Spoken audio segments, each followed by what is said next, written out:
Assalamualaikum warahmatullahi wabarakatuh.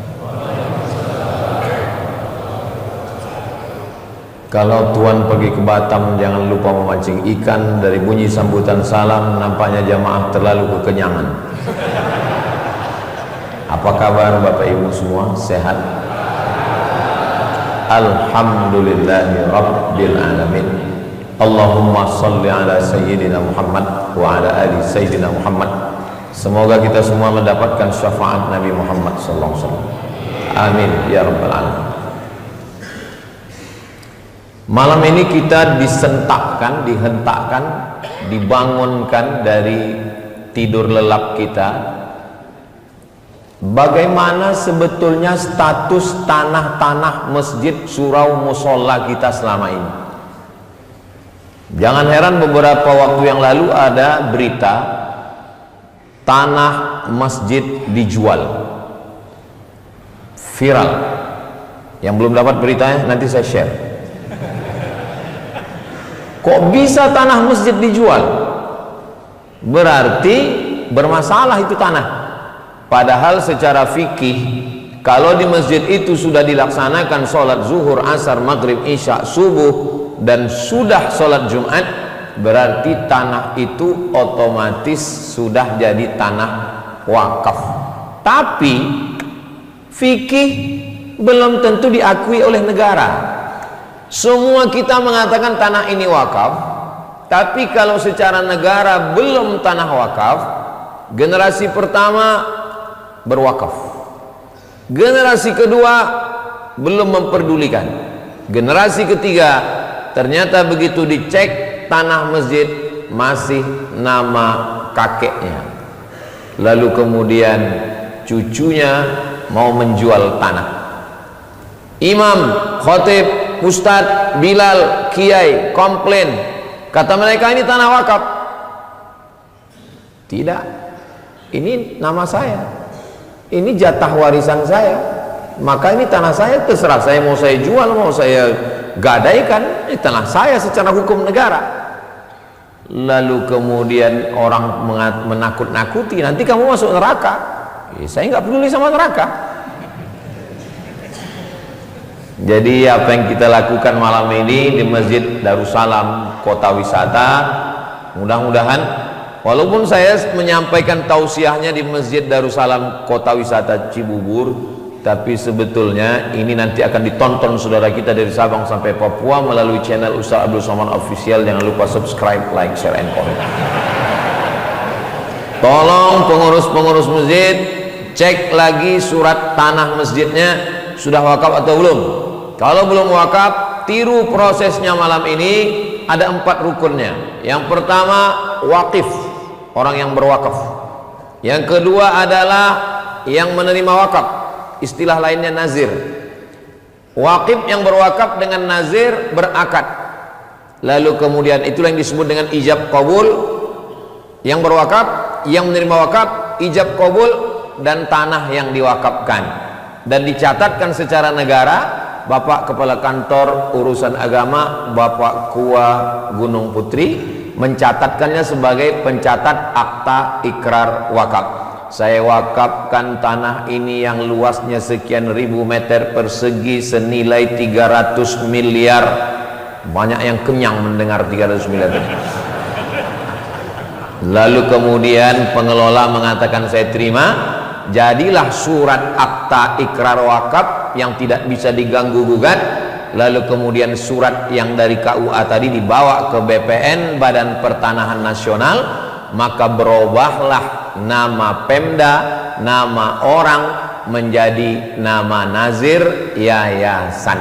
Maka selamatlah tanah ini. Tanah yang sudah diwakafkan la yuhabu, tidak bisa dihibahkan, wala yurasu, tidak bisa diwariskan, wala yuba'u, tidak bisa diperjualbelikan. Mudah-mudahan apa yang kita lakukan malam ini menjadi inspirasi bagi seluruh pondok pesantren, lembaga pendidikan agama, masjid, surau, langgar dan musola supaya selamat dunia akhirat insyaallah. Amin ya rabbal alamin. Ma akalta fa afnaita, yang dimakan busuk. Wa ma labista fa ablaita, yang dipakai lapuk.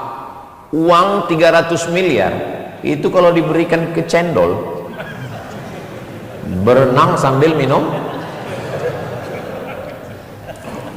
Hidup ini cuma dua, yang dimakan busuk, yang dipakai lapuk. Ma akalta fa afnaita, yang kau makan busuk. Wa ma labista fa ablaita, yang kau pakai lapuk. Wa ma tasaddaqta, yang kau wakafkan, itulah yang akan kekal abadi untuk hari esok.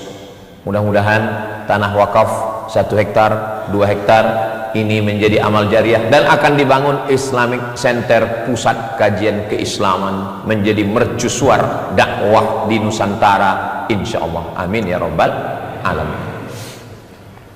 Saya beberapa waktu yang lalu bersilaturahim dengan Bapak Brigjen Pol Hengki Haryadi. Lalu kemudian beliau bertanya, bisa Ustadz datang ke Masjid Darussalam, saya kota wisata? Saya bilang jadwal saya ke Jakarta itu 1 tahun 2 kali, 6 bulan sekali. Jadi saya datangnya cuman hari Jumat, Sabtu, Ahad, Senin. Di luar itu saya tidak datang Pak. Kapan jadwal Ustadz datang? Insya Allah nanti pekan pertama Ramadan. Nah, inilah saya datang kemari. Ini saya jelaskan supaya jangan ada dusta di antara kita. Lalu kemudian tadi saya tanya protokol kita berapa menit jatah saya, karena ini kan masih ada tarawih. Kata beliau, Ustadz bebas sepanjang-panjang. Bapak Ibu yang dimuliakan Allah Subhanahu wa taala, tadi saya tanya tim UAS Jakarta, Jabodetabek, ini ada nggak tadi disebar banner atau flyer, judulnya apa? Judulnya Nuzulul Quran Pak Ustaz. Nuzul Quran itu biasanya malam 17, malam 27. Memang Masjid Darussalam ini selalu curi start dalam segala hal. Dalam masalah mengurus tanah wakaf, dia yang terdepan. Dalam mengurus nuzul Quran tercepat juga. Jadi siapa yang mau Idul Fitri cepat pun jadi jamaah sih. Ini kayaknya cepat ini. Nuzul Quran ini terkait dengan malamnya turun Al-Quran dan sekaligus malam Lailatul Qadar. Semua Bapak Ibu hafal ayatnya. Inna anzalnahu fi lailatin, bukan lailatin mubarakah. Kami turunkan Al-Quran itu pada suatu malam. Inna anzalnahu fi lailatin mubarakah. Kami turunkan Al-Quran itu pada suatu malam yang penuh berkah. 1 tahun itu ada 360 sampai 365 malam. Malam yang mana? Bukan siang. Nuzul Quran Lailatul Qadar malam, bukan siang. Otomatis siang tereliminasi, tinggal malam. Tapi malam itu ada 12 bulan. Yang mana? Turun ayat Syahrul Ramadan alladzi unzila fihil Quran. Al-Quran turun di bulan Ramadan. Yang tadi 12 bulan, maka tereliminasilah 11 bulan. Bukan Muharram, bukan Safar, bukan Rabiul Awal, bukan Rabiul Akhir, bukan Jumadil Awal, bukan Jumadil Akhir, bukan Rajab, bukan Sya'ban, bukan Syawal, bukan Zulqa'dah, bukan Zulhijjah. Karena Al-Quran sendiri berkata Syahrul Ramadan, di bulan Ramadan. Nah, di bulan Ramadan malam yang mana? Di bulan Ramadan malam yang ganjil-ganjil. Otomatis tereliminasi 15 malam yang genap-genap. Makanya di beberapa masjid kalau malam ganjil ramai, pas genap sunyi. Nah, ini dalilnya ini. Tinggal 15 malam. Dari 360 malam menjadi 30 malam, mempersempit lagi menjadi 15 malam. Nah, di antara 15 malam ini malam yang mana? Maka kita buka tafsir Ibnu Katsir. Sebetulnya namanya Tafsir Al-Qur'anil Azim. Yang menulisnya namanya Imam Abul Fida Ismail Ibn Katsir. Di situ disebutkan banyak pendapat ulama. Ada yang mengatakan malam pertama, ada yang mengatakan malam ketiga, ada yang mengatakan malam kelima, ada yang mengatakan malam ketujuh, ada yang mengatakan malam kesembilan, ada yang mengatakan malam yang ke-11. Jadi kalau saya lihat ini Masjid Darussalam Kota Wisata kelihatannya memilih malam 9, malam ke-9. Lalu Istiqlal Republik Indonesia itu membuat acara nuzul Quran malam 17. Itu dalilnya dari mana? Ada juga di situ. Ada di tafsir Ibnu Katsir. Wa ma anzalna ala abdina yaumal furqani yaumal taqal jam'an. Al-Quran yang kami turunkan pada malam bertemunya dua pasukan. Yang dimaksud dengan bertemunya dua pasukan itu adalah perang Badar. Perang Badar itu terjadi pada malam 17 Ramadan. Itulah dalil. Salah satu pendapat dari mazhab Syafi'i mengatakan 17. Bukan semua pendapat, sebagian ulama mazhab Syafi'i. Kata Imam Ibnu Katsir, itulah maka di Indonesia diperingati malam 17 Ramadan. Anak-anak kita sekarang itu cerdas-cerdas. Nanti dia nanya sama bapak sama ibu, mama, ya katanya nuzul Quran malam 27. Ya, kok di Indonesia 17? Ya karena kita merdeka 17 Agustus. Karena kita sholat 17 rakaat. Itu namanya ilmu cocokologi.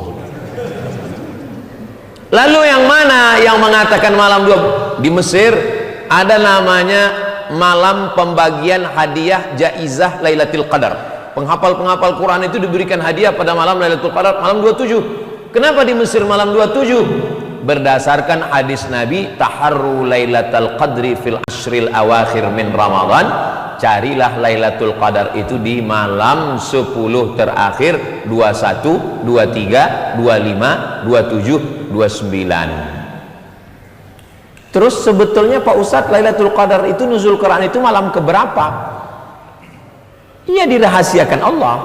Karena kalau dikasih tahu, malam yang lain sepi. Seandainya disebutkan dalam Al-Quran, malam Lailatul Qadar adalah malam 21. Malam 21 itulah orang ramai. Habis itu nggak ada lagi. Orang yang masih ijtihad aja 27 aja, malam 27 melimpah, 28 kosong, 29 melimpah. Allah merahasiakan tidak ada yang tahu siapa dapat taubat nasuha. Allah merahasiakan tidak ada yang tahu siapa dapat sholat wusta. Allah merahasiakan tidak ada yang tahu siapa yang dapat haji mabrur. Allah merahasiakan tidak ada yang tahu siapa yang dapat Lailatul Qadar. Kenapa Allah rahasiakan? Supaya kita punya dua. Pertama, takut nggak dapat. Yang kedua, kita selalu berharap mudah-mudahan Ramadan ini kita dapat, insya Allah. Amin. Oh, jadi kalau begitu kita nggak tahu. Tanda-tandanya ada. Tanda-tanda orang yang mendapatkan Lailatul Qadar itu adalah ada perubahan. Coba selesai Ramadan, kira-kira ada nggak berubah? Alhamdulillah Ustaz Somad, saya setelah Ramadan ini ada 5 perubahan. Apa itu? Berat badan, kolesterol, gula darah. Mudah-mudahan semuanya sehat. Saya melihat jamaah Masjid Darussalam ini semuanya jamaah yang sehat secara fisik dan mental. Ustaz tahu dari mana? Saya pancing beberapa pantun itu senyumnya keluar cerah. Ini senyum-senyum orang yang nggak punya masalah dan nggak punya utang. Mudah-mudahan yang ada utang lunas utangnya. Banyak juga ternyata.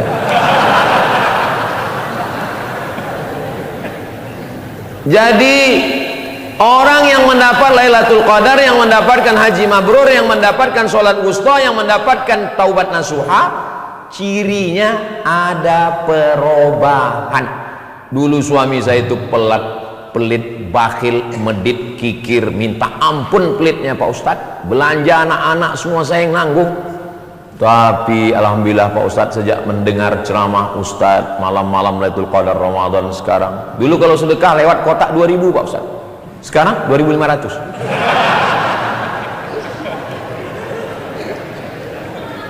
Suami saya Pak Ustadz orangnya kasar, cakapnya nyelekit, ngomongannya menyinggung perasaan, KDRT, kekerasan. Alhamdulillah Pak Ustaz. Gimana berubah? Ninggal Pak Ustaz. Jadi mudah-mudahan setelah Ramadan ini kita ada perubahan kepada yang lebih baik insyaallah. Man kana yaumuhu khairum min amsihi fahuwa rabih. Siapa yang Ramadan ini lebih baik daripada Ramadan kemarin, itulah orang yang beruntung. Man kana yaumuhu mithla amsi, sama aja nggak naik-naik, fahuwa khasir. Ramadan tahun lalu begitu, tahun ini pun begitu, khasir, orang yang rugi. Man kana yaumuhu khairum min amsihi, man kana yaumuhu syarrun min amsi. Ramadan ini lebih parah daripada Ramadan kemarin, fahuwa mal'un, dia dilaknat Allah SWT. Ini masjid nggak ada kurang satu apapun, yang nggak bisa di bawah naik ke atas. Gedung megah, tanah wakaf luas 1-2 hektar, AC-nya di mana-mana, masya Allah, luar biasa. Jamnya sampai 2 kanan kiri, kamera banyak sekali, 1, 2, 3, 4, 5, 6, 7. Mudah-mudahan kamera ini hidup. Saya pernah juga ceramah, saya tanya kamera, bisa minta rekaman? Mohon maaf Pak Ustaz, ini mati katanya. Kalau mati ngapain dipasang, saya bilang, untuk gaya-gaya aja. Saya yakin dan percaya ini. Nah, setelah kita jelaskan tentang Al-Quran, kenapa Al-Quran yang ada di tangan kita, yang ada di dalam aplikasi handphone kita, surat yang pertama Alhamdulillahi Rabbil Alamin, yang kedua Alif Lam Mim Dzalikal Kitabu La Raiba Fihi Hudan Lil Muttaqin, Al-Fatihah, Al-Baqarah, An-Nisa, Al-Imran, An-Imran, An-Nisa, Al-Maidah, ditutup dengan An-Nas. Tapi Quran yang pertama turun kan bukan Al-Fatihah. Quran yang pertama turun Iqra bismi rabbikal ladzi khalaq, khalaqal insana min 'alaqin, Iqra wa rabbukal akramul ladzi 'allama bil qalam, 'allamal insana ma lam ya'lam. Kan itu yang pertama kali turun. Iya. Yang pertama turun apa? Iqra. Tapi kenapa Iqra di juz 30? Nabi menggigil kedinginan. Nabi pulang ke rumah diselimuti sama Khadijah. Ketika diselimuti turun wahyu. Wahai orang yang berselimut, ya ayyuhal muddassir, wahai orang yang berselimut, qum, bangun, fa'anzir, beri peringatan. Lalu Nabi bertanya, siapa yang ku beri peringatan? Turun ayat yang ketiga, wa anzir ashiratakal aqrabin, beri peringatan kepada kerabat-kerabat. Nabi mengumpulkan paman-pamannya, bibi-bibinya. Nabi naik ke atas bukit Sofa. Ini bukit Sofa, ini bukit Marwah. Panjang umur, mudah-mudahan kita nanti ke bukit Sofa dan Marwah dalam program Umroh Akbar bersama Ustaz Abdul Somad. Ongkos tanggung masing-masing. Nabi naik ke atas bukit Sofa. Nabi mengatakan, seandainya aku katakan di belakangku ini ada pasukan yang akan menyerang Makkah, apakah kamu percaya? Mereka menjawab, sadaqnaka, kami percaya kepadamu ya Muhammad sallallahu alaihi wasallam, karena dari kecil kami sudah menggelar engkau Al-Amin, kau nggak mungkin bohong. Seandainya ku katakan malaikat Jibril sudah turun kepadaku membawa wahyu dan aku adalah nabi terakhir, apakah kalian percaya? Berdiri Abu Lahab, apa kata dia? Tabban laka ya Muhammad, celaka engkau. Alihadza jama'tana, apakah untuk ini kau kumpulkan kami? Turun ayat, tabbat yada abi lahabin wa tab. Kenapa susunan Al-Quran yang turun ke Nabi itu nggak sama dengan susunan Quran yang ada di tangan kita sekarang? Jawabannya, jangan kemana-mana, kita lanjutkan setelah yang satu ini. Al-Quran itu turunnya 2 kali. Pertama turun dari lauh mahfuz. Lauh artinya papan, mahfuz papan yang terjaga, terpelihara, tempat Al-Quran. Fi lauhim mahfuz, di lauh mahfuz. Dari lauh mahfuz turun ke satu stasiun transmisi namanya Baitul Izzah. Ini memerlukan konsentrasi yang agak fokus sedikit. Soalnya nanti kalau anak-anak kita bertanya, mama, papa, ya, yang pertama turun kan Iqra, iya. Tapi kenapa waktu di Quran itu Al-Fatihah? Jangan tanya-tanya, banyak tanya masuk neraka.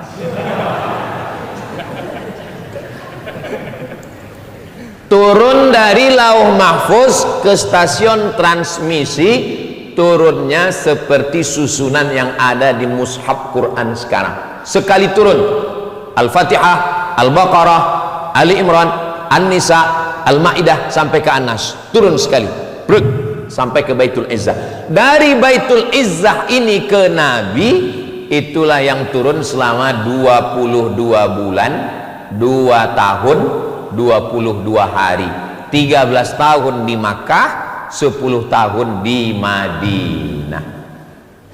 Kira-kira bisa diingat? Saya ulang sekali lagi. Turun dari Lauh Mahfuz ke Baitul Izzah sekali turun. Itulah makna inna anzalna, kami turunkan sekali. Lalu yang turun secara bertahap tidak disebut anzalna, nazzalna. Itu beda anzalna dengan nazzalna. Anzalna turun sekaligus. Yang turun secara bertahap sesuai dengan momen kejadian. Awas jatuh. Saya sangka lalar.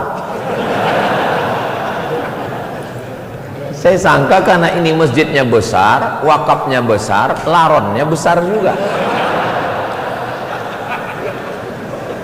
Nggak apa-apa ya. Jangan jadi alasan untuk nggak puasa besok. Kenapa nggak puasa? Kena drone tadi malam.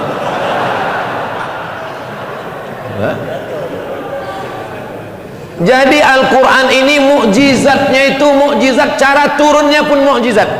Datang orang bertanya tentang haid, yas'alunaka 'anil mahid qul huwa adzan fa'tazilun nisaa fil mahid.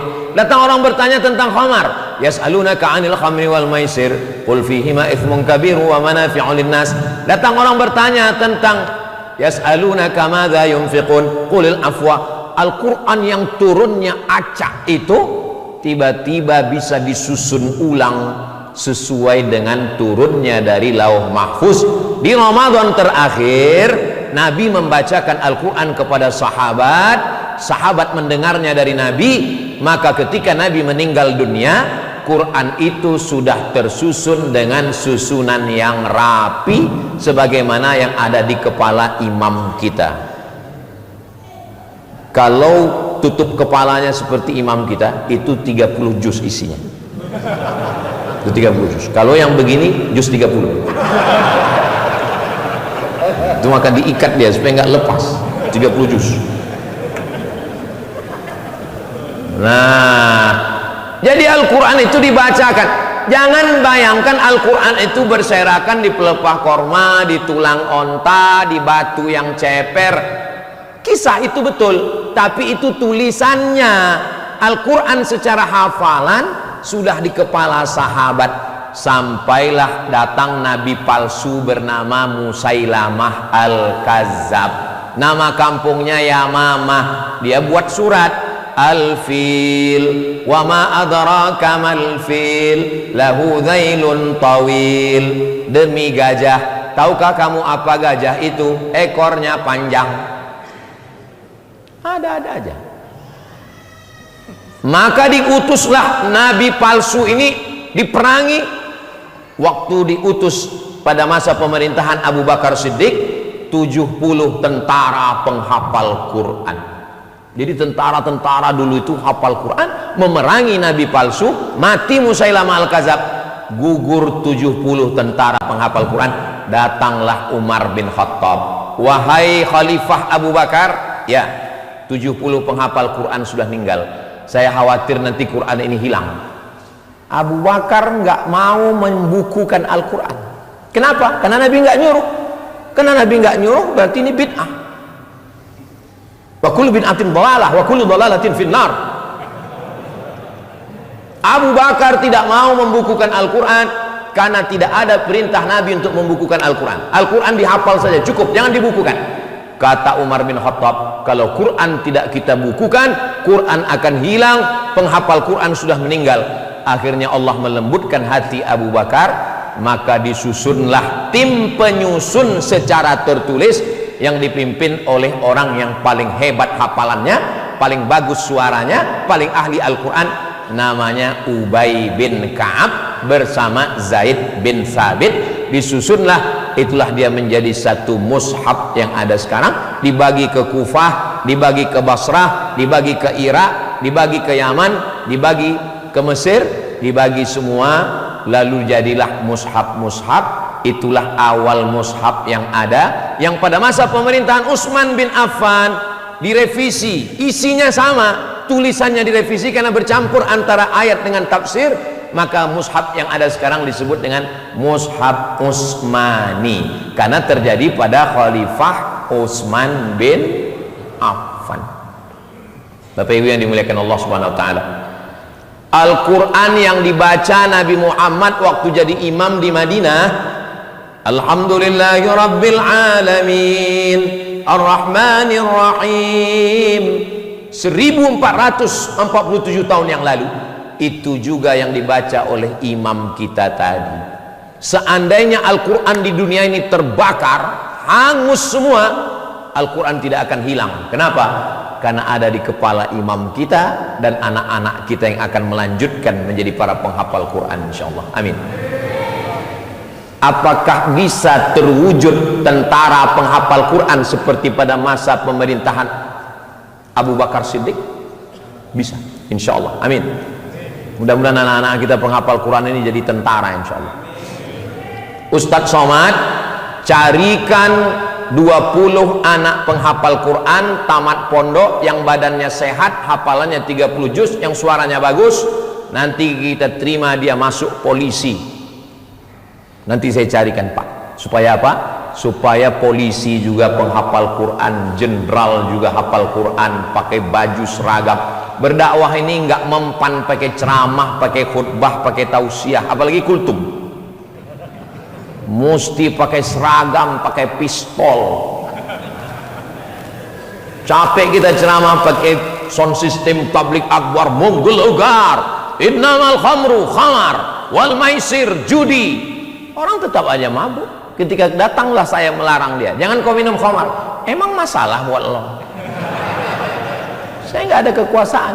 Tapi kalau tentara penghafal Quran, polisi penghafal Quran, amar ma'ruf nahi mungkar, dengan seragamnya, dengan pistolnya, dia nggak perlu pakai ayat, dia nggak perlu pakai suara menggelegar, cukup dia cabut. Yang main judi silakan.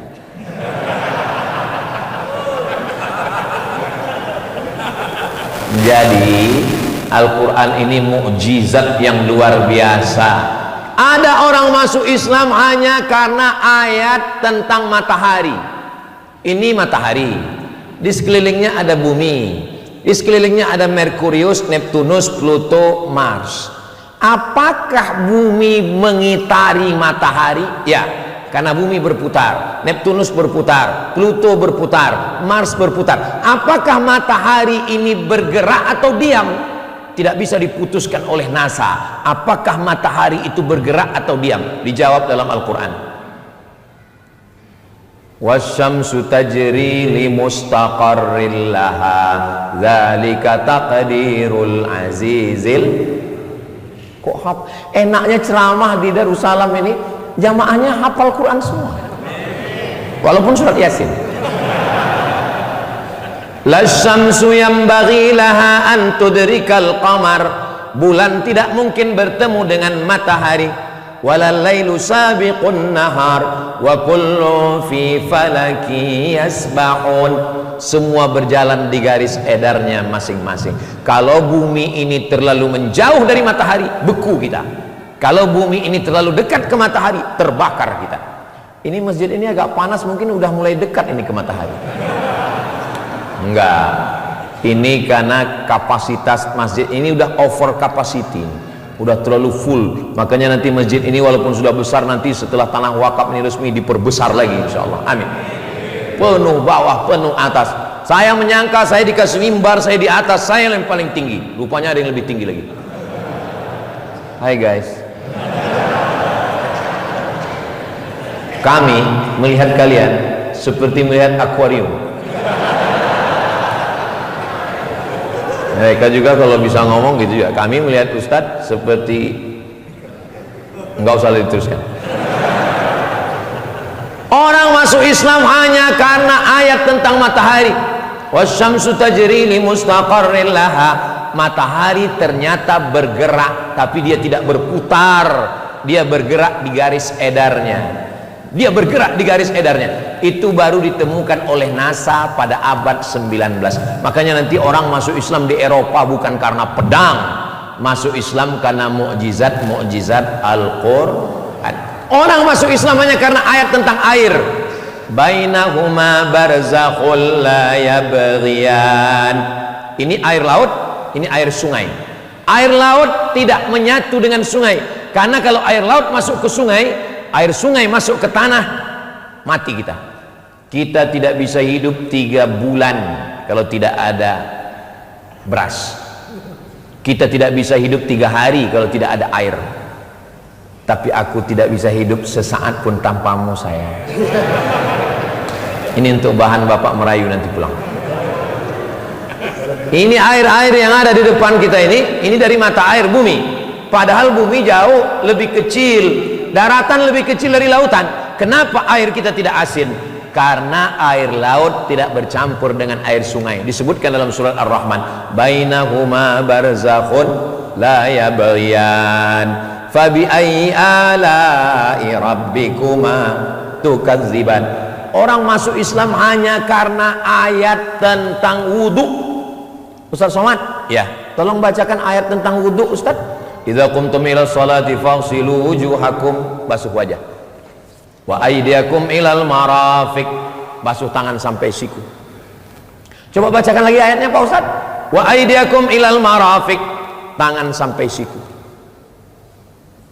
Tangannya sampai siku kan Pak Ustaz? Iya. Gimana kalau kita hidupkan keran, nyucinya dari siku ke bawah? Jangan banyak-banyak tanya Bani Israel. Yang nanya, ini dokter, dia mau ngetes saya.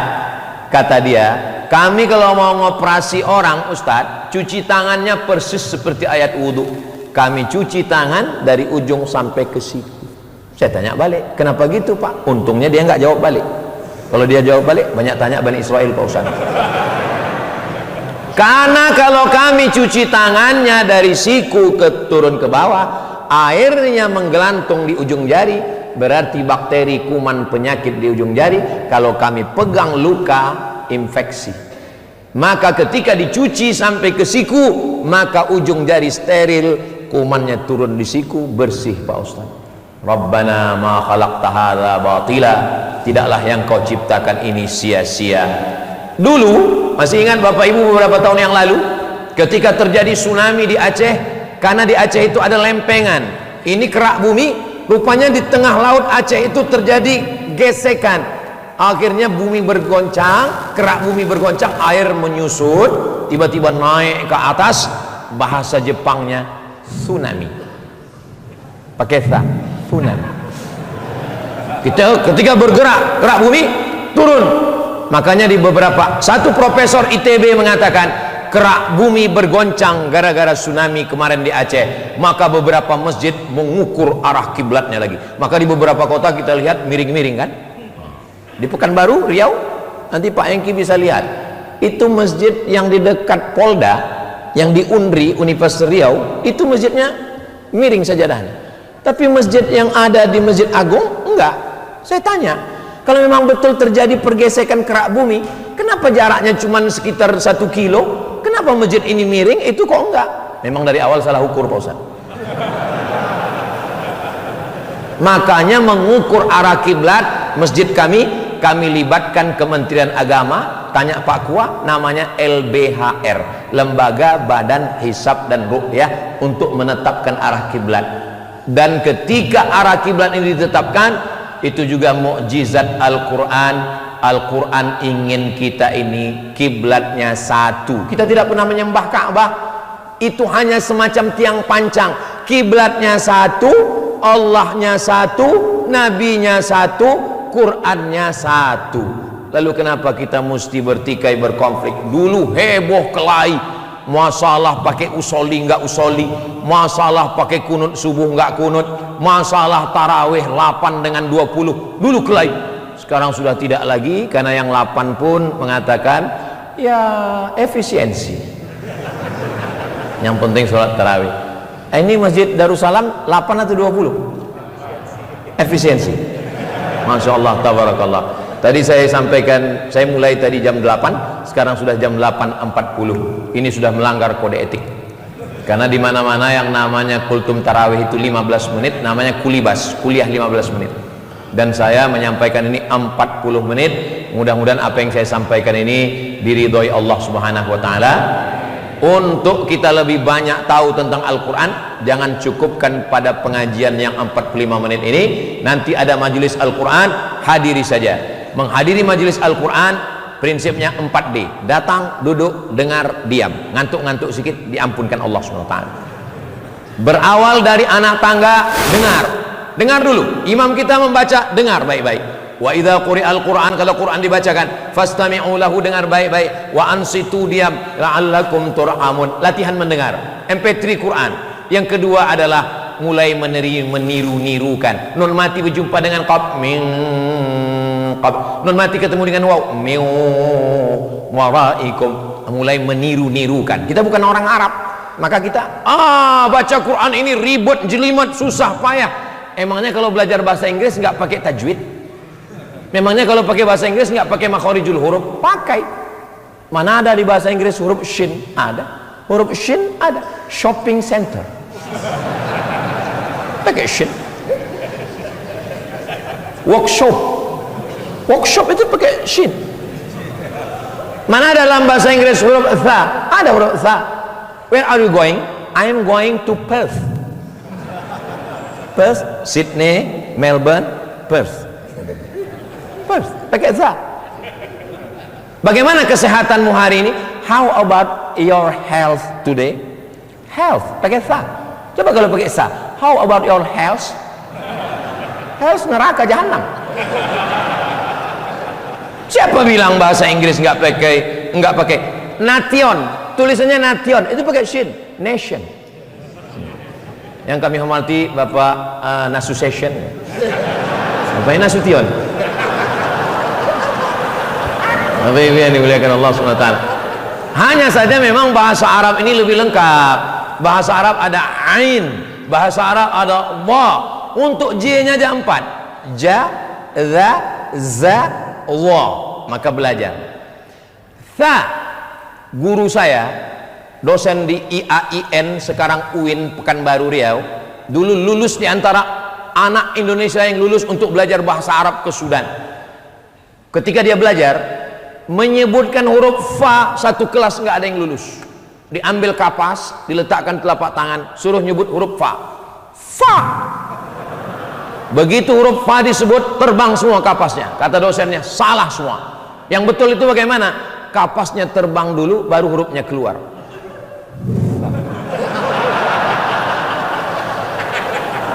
Sampai sehalus itu menyebutnya. Jadi kita ini sebetulnya masih miskin. Alhamdulillah, imam kita hafal Quran dari Yaman, dari Taiz, dan bahasa Arab. Kita belajar makharijul huruf. Tidak ada batasan umur dalam belajar Al-Quran. Siapa yang paling mulia di antara kita ini? Bukan pejabat, bukan orang kaya. Yang paling mulia adalah khairukum, orang yang paling mulia man ta'allamal Quran, orang yang belajar Al-Quran, wa 'allamahu, dan orang yang mengajarkan Al-Quran. Mudah-mudahan apa yang kita kaji malam ini menjadi amal jariah buat kita semua, dan Allah menerima segala amal ibadah kita insyaallah. Amin ya rabbal alamin. Saya mohon izin tidak bisa ikut dengan Bapak Ibu semua. Tadi saya berangkat dari Pekanbaru, landing di Cengkareng. Dari Cengkareng saya naik helikopter ke Mabes. Saya sebetulnya ngasih tahu saya naik heli. Habis itu saya ke Darussalam, habis itu tausiah. Ini mau pulang ke hotel, nanti kami sholat tarawihnya di hotel bersama sahabat-sahabat tim. Ini saya sampaikan ini begini supaya nanti jangan diantara lah Ustaz itu nggak sholat tarawih, kami tarawih. Terima kasih atas segala perhatian. Saya tutup dengan pantun penutup, menangkap puyuh di Bukit Selasih. Thank you dan terima kasih. Masih ada satu pantun lagi. Minum selasih, alah lupa pula. Minum selasih, makan mihun, terima kasih hatur nuhun. Assalamualaikum warahmatullahi wabarakatuh.